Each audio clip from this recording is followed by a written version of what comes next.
One of the things I thought I'd mention today, which occurred to me as I was driving here,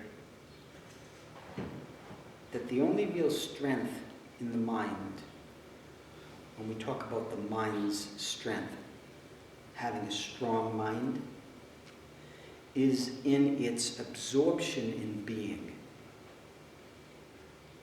That's its strength. So strength in this case is an attribute of being. It's a quality of being and not a property of the mind itself.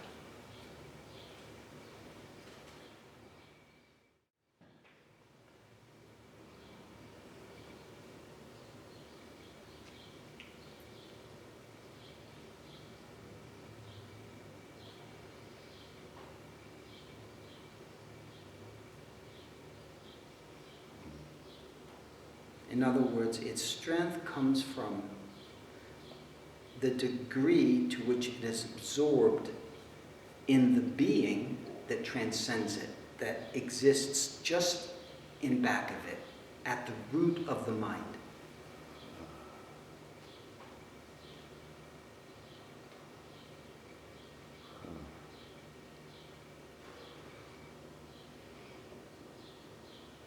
It gains solidity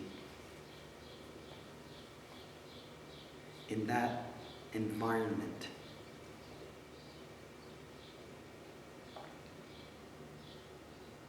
Where it is open to being.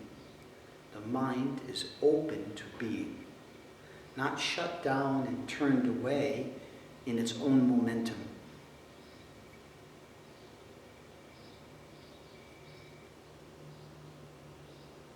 Where the will exists, a forceful kind of individuality exists. The illusion of separateness exists.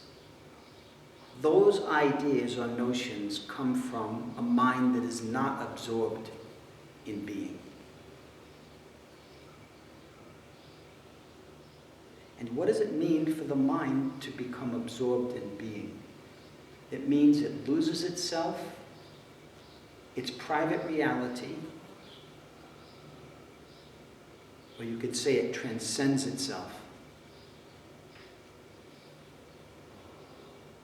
and find its core reality in being, not within itself, not inside of its own functioning, where the mind can get caught in the show of perception and experience. Which is not to say that what I'm talking about is the mind resisting experience. That I am not saying.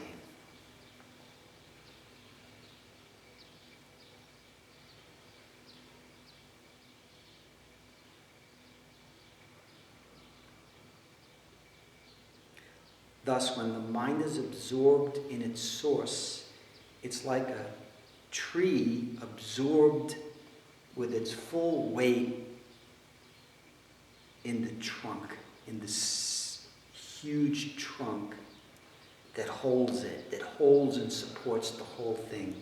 And below the trunk, of course, are the roots which you don't see. So that trunk is like a single, resolute intellect dwelling on that which is prior to it. The root of the mind, the root of consciousness itself, the root of knowing itself.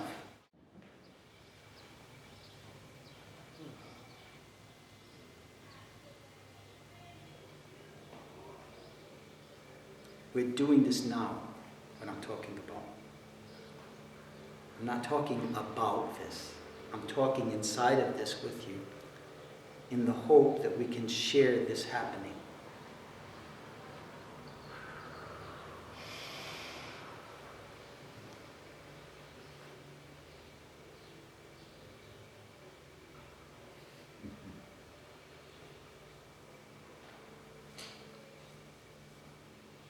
The mind has very little strength outside of being.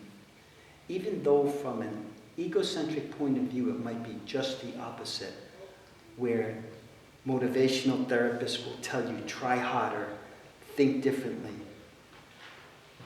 act positively, all appealing to the desperation in the mind to do something on its own terms, based on its own stated goals, which are often fantasies provided by the culture, uninspected fantasies, which are provided by the culture wholesale. And so people buy them because they're at a good price, they're at a discount price.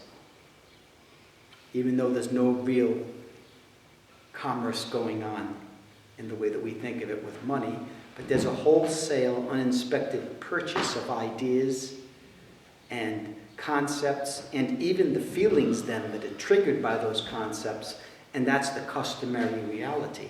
That's the ordinary reality. That's the waking state reality that people casually adopt in order to get by in life as smoothly as possible. But such a life holds no hope for ecstasy and the self-transcending bliss union with the absolute reality. There's no chance of such a happening in a life that is confined to its own mental content. And that's where the invitation to liberation has significance.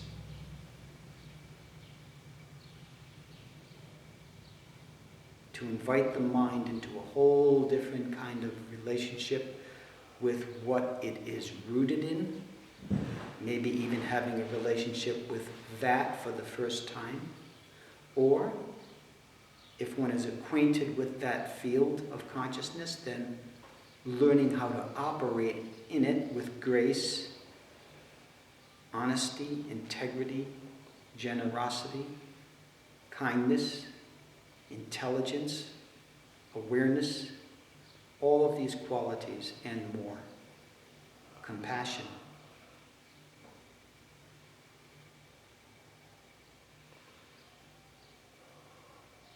None of the qualities I just stated are automatically guaranteed by merely bringing the mind to the absolute and rooting it there. The qualities that I mentioned, all those qualities I just enumerated, are not guaranteed. They have to do with further development of the emotional, mental, and psychic character of the human being. Inside of that openness now that has been generated. So there's a kind of work to do. And I don't mean that in the negative sense, nor do I mean it in the sense in which work can become exhaustive. It's a passionate engagement with the entire intelligence of the human being, which is not just functional, but transcendental, meaning it exists beyond action and the need for action. And therefore, such a life is always reassessing and spontaneously activating the intelligence necessary to live in that kind of enlightened existence.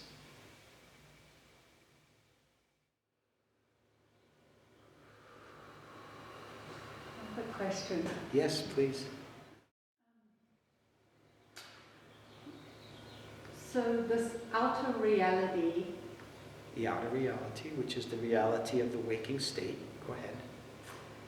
I'm finding this place of being and then just responding to what comes is a way to stay in that state of peace and allowing kind of cosmic consciousness to unfold. Good. And I'm just wondering if you have insights on how to do that more. Not outside of what I'm sharing with you now. If you look at my bank account on advice, it's been overdrawn, which means I realize that advising people doesn't work. I never tell anybody what to do because people really don't want advice. They want an immediate change inside their being, an immediate change in their heart. And even then, based on the person, that change may or may not be appreciated or welcomed. But what you just stated reveals that you are willing to work inside of that state to learn more about it, that you want to learn and deepen and become ever more graceful in that functioning in which your phrase, cosmic consciousness, dominates, rather than an egoic model. Good, we'll consider that now. We'll consider that. Let's go into this nice, lovingly together, so we can feel ourselves sinking into the subject matter.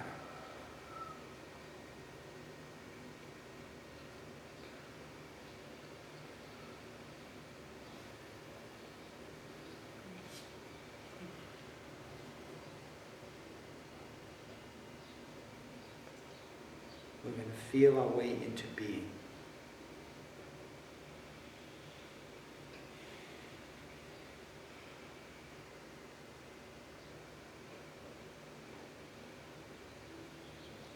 In other words, we're not going to use a method. A method is always an imposition. It's always due to effort and a striving towards some stated or unstated ideal, some goal, which means you're using force. We rule that out completely here. We won't do that because that's what the whole world is doing. And if you look at the world, it's not doing so well on many levels. On many, many levels. We're not talking about the absolute level that never gets affected by anything. I'm not talking about that. I'm talking about the relative level where people show signs of happiness, integration, bliss, a surplus of love, tolerance. That's still lacking in the world, in many cases. Not in every case, but in many cases. As long as war exists, this thing hasn't happened yet. That's how I see it. As long as we see wars and unnecessary violence, horrific violence, we haven't yet understood. So I'll use that as my marker. And I can say the same thing about poverty. I could say the same thing about education, health. And as long as we don't know how to take care of ourselves and each other as a species, we will never get to this place that you want to get, because your own life might have some enlightened value, no doubt, that you can bring something into this picture on the level on which you function as a person. But if you want to see real change, it's got to become more expanded than just a few individuals. You've got to really start operating in that space of total freedom, and then also find compassion in that freedom.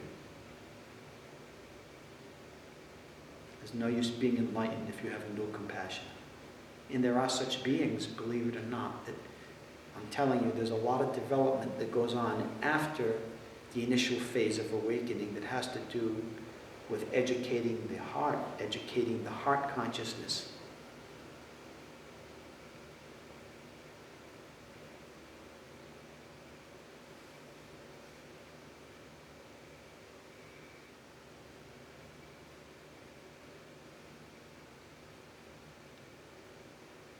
Are we together on this so far? Does this make sense? Any other questions or concerns?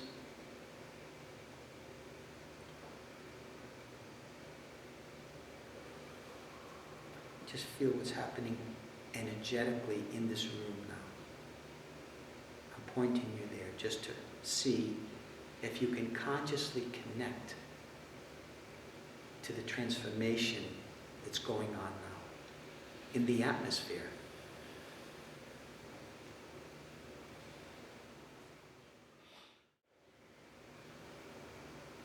that, you have to have kind of a very surrendered mind. Your mind has to be surrendered and docile, quiet. And immediately you pick up on this other frequency, this other energy.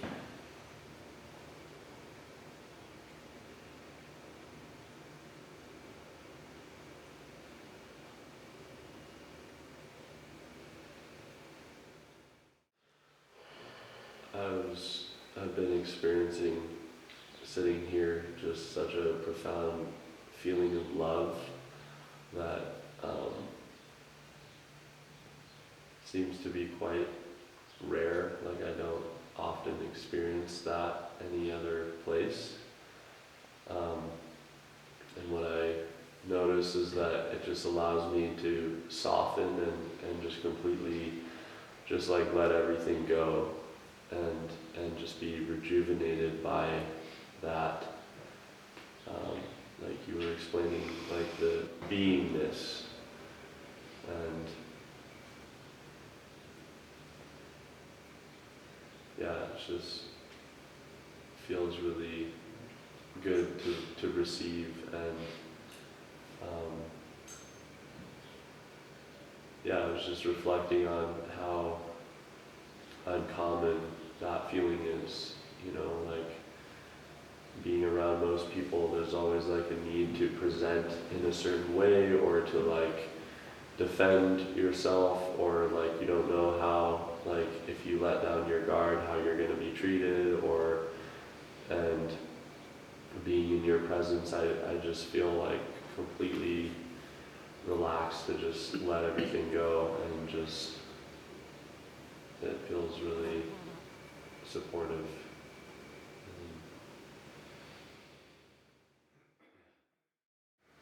And healing.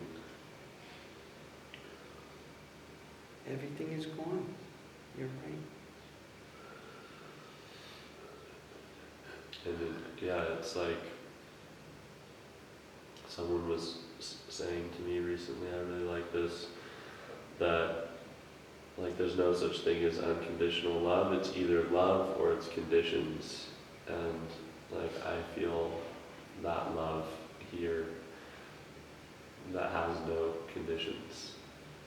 And that's like, yeah.